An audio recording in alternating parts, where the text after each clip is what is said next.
Touch లోకి వెళ్ళారంట కొండా ఫ్యామిలీకి. అయితే తాను లెఫ్ట్ భావాజాలం కలిగిన వ్యక్తిని, నేను బీజేపీలోకి వచ్చే ప్రసక్తే లేదు, కానీ కాంగ్రెస్ హైకమాండ్ ఏదో ఒక నిర్ణయం తీసుకునే వరకు వెయిట్ చేస్తామన్న రకంగా కూడా కొండా ఫ్యామిలీ వెయిట్ చేస్తున్నట్టు తెలుస్తోంది. ఇంకోవైపు జనసేనతో కూడా టచ్లోకి వెళ్లారు. జనసేన పార్టీ నేతలతో కూడా చర్చలు జరుగుతున్నాయనేటువంటి ప్రచారం పెద్ద ఎత్తున జోరందుకుంది.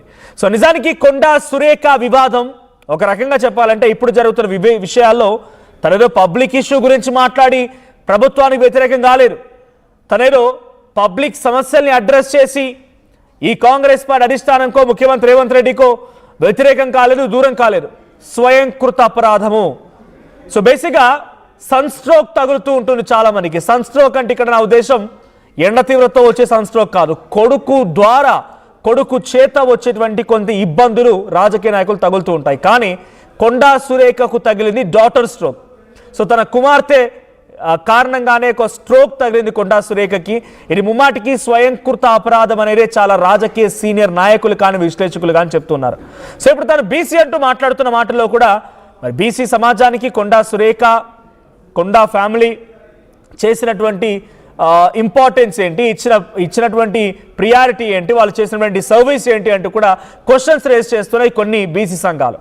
సో కొండా సురేఖ ఇప్పుడు ఒక రకంగా చెప్పాలంటే అష్ట దిగ్బంధనానికి గురయ్యారు. కొండా సురేఖ కుమార్తె కొండా సుస్మిత మాట్లాడిన మాటల్ని తను ఖండించినా కూడా ఈ స్థాయి దాకా పరిస్థితి వచ్చేది కాదు. లేదు రేవూరి ప్రకాష్ రెడ్డి వరకే కొండా సుస్మిత మాట్లాడినా కూడా పరిస్థితి ఇక్కడ దాకా వచ్చేది కాదు. కొండా సురేఖ కుమార్తె కొండా సుస్మిత డైరెక్ట్గా ముఖ్యమంత్రి రేవంత్ రెడ్డిని టార్గెట్ చేయడం మూలంగానే ఈ సమస్య మరింత జటిలమైంది.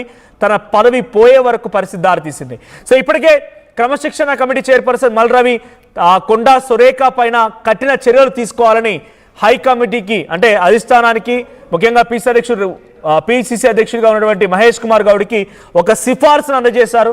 దీని ప్రకారంగా కఠిన చర్యలు అంటే తన పైన బర్తరఫ్ వేటు వేయడమే ఖాయంగా కనబడుతోంది. అయితే ఇప్పుడు ఈ నేపథ్యంలోనే కొండా మురళికి బీజేపీ వచ్చిన అవకాశాన్ని సద్వినియోగం చేసుకోవడానికి బీజేపీ కూడా ప్రయత్నించింది. అటు బీసీ అనే సెంటిమెంట్ని కానీ, కొంతమేర వచ్చే బీసీ సెంటిమెంట్ని కానీ, లేదు ఒక మహిళా నాయకురాల్ని కాంగ్రెస్ పార్టీ రకంగా చేస్తున్న సెంటిమెంట్ని కానీ, వీటన్నిటినీ హక్కును చేర్చుకునేందుకు బీజేపీ కష్టాలు పడినా ఆ బీజేపీ కష్టాలన్నీ కూడా కేవలం బుట్టదాఖలైపోయాయి. నీటిలో పోసినటువంటి పన్నీరికి మాదిరిగా అయిపోయినట్టుగా కనబడుతోంది. అమిత్ షా మధ్యప్రదేశ్ సంబంధించిన ఒక ఎంపీ చేత కొండా మురళితో మాట్లాడించిన నేను లెఫ్ట్ భావాజాలం కలిగిన వ్యక్తిగా నేను బీజేపీలోకి రాదలుచుకోలేదని చెప్తున్నారు ఆయన. ఇంకోవైపు జనసేనతో కూడా చర్చలు జరుగుతున్నాయని ప్రచారం జోరందుకుంది. కానీ అన్నింటికీ ఏదైనా ఒక డెసిషన్ తీసుకోవాలంటే కాంగ్రెస్ పార్టీ తీసుకున్న నిర్ణయం తర్వాతే ఉంటుందనేది కొండా ఫ్యామిలీ భీష్మించుకొని కూర్చున్నట్టు తెలుస్తోంది. మా ప్రతినిధి శ్రీధర్ సిద్ధంగా ఉన్నారు. శ్రీధర్, సో ఏం జరగబోతుంది? అమిత్ షా మధ్యప్రదేశ్ సంబంధించిన ఒక ఎంపీతో కొండా మురళికి టచ్లోకి వెళ్ళినట్టు తెలుస్తోంది. బట్ ఆయన వాయిస్ ఏంటి చాలా డిక్లేర్గా అనౌన్స్ చేసినట్టుగా అర్థమవుతుంది, లెఫ్టిస్ట్ భావజాలం కలిగిన వ్యక్తిని అని చెప్పి. సో ఏం జరగబోతోంది? కొండా సురేఖ చుట్టూ జరిగేటువంటి ఈ వివాదంలో బీజేపీ స్టాండ్ ఏంటి? బీజేపీ స్టాండ్ చాలా క్లియర్ గా ఉంది. ఎందుకంటే కొండా కుటుంబం కూడా లెఫ్ట్ భావజాలం ఉన్నటువంటి ఫ్యామిలీ కాబట్టి అక్కడ ఉన్నటువంటి